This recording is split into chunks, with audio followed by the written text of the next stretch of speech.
If we go to the long-term trends and forecasts, we first want to have a look back on 2020 vision, which has been a piece of research that we have developed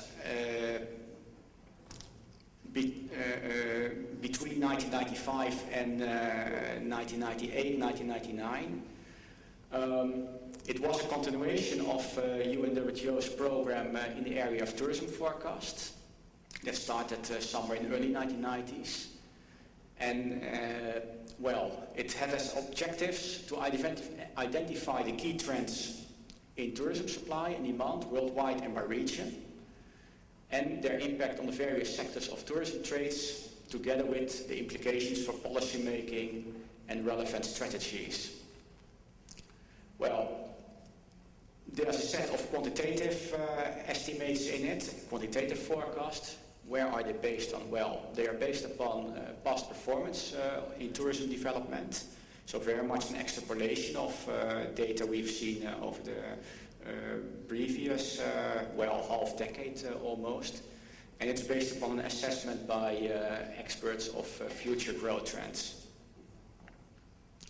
Well, this slide hopefully is familiar with you because we have used it very often. In 1995, we had a base value of some 536 million. Well, currently we are at 846 million in 2006. We expect still 1 billion for 2010 and 1.6 billion for 2020. This is the series we edited, a series of 6 regional reports and 1 overall volume.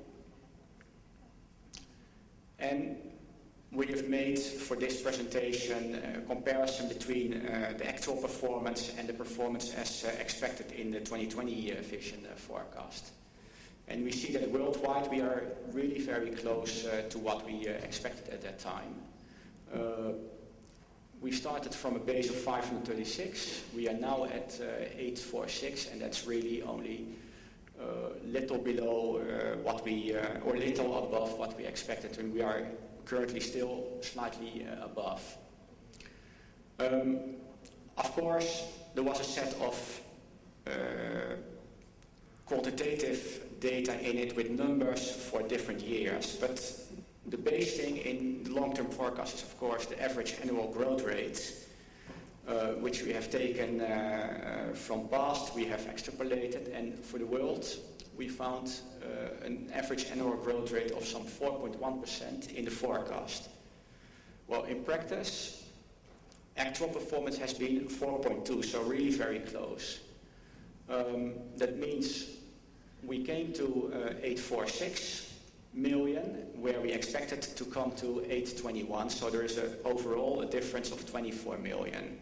But of course, the average annual growth rate is a very stable one, while in practice growth always goes with peaks and troughs, and we might be even slightly under it after a while again. Well, as we anticipated in 2020 vision, as some regions have a quite faster rate of growth, also the regional shares will differ. And we do see here that especially the share of Asia and the Pacific has increased from 15% to 20%, and of course 20% of a much larger pie. On the contrary, America's share has decreased from 20% to 16%.